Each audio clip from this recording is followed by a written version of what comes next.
नमस्कार शेतकरी मित्रांनो, परवाच आपण एक व्हिडिओ टाकला होता की ज्यामध्ये मी आमच्या डाळिंबाच्या झाडांना धुवत होतो स्वच्छ पाण्याने.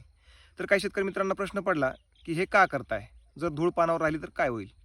मित्रांनो, तुम्हाला त्याचं एक वैज्ञानिक कारण सांगतो मी. जे आपलं डाळिंबाचं पान आहे त्याच्यामध्ये साधारणतः 60 ते 80% पाणी असतं आणि त्याच्यावर जर धूळ बसली तर त्याला त्रास असा होणार आहे की जे ह्या दोघांचे गुणधर्म आहेत ते वेगळे आहेत. पाण्याचा गुणधर्म जो आहे तो साधारणतः असा आहे की पाणी हे सावकाश गरम होतं आणि सावकाशच थंड होतं. त्याउलट जी माती आहे, तर त्या मातीचा गुणधर्म असा असतो की ती पटकन तापते आणि पटकन थंड होते. तर याच्यामुळे असं होईल की जे पानाच्या पृष्ठभागावरती जी माती पडली आहे, तिचं तापमान हे वेगळ्या लेव्हलला राहील आणि आपल्या पानाचं जे आतमधलं पाणी आहे, त्याचं तापमान वेगळ्या लेव्हलला राहील. त्यामुळे त्या मातीचा पानांना त्रास होईल आणि त्याचं प्रकाश संश्लेषणही जे आहे, ती प्रक्रियाही त्याच्यामध्ये बाधित होईल.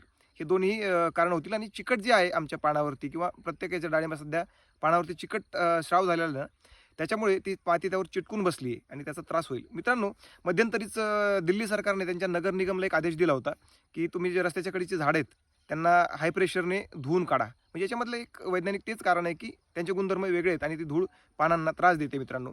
अशा प्रकारचे एक मातीचे थर आमच्या पानावरती साठलेत आणि यांनाच कमी करण्यासाठी आम्ही धुण्याचं काम करत आहोत.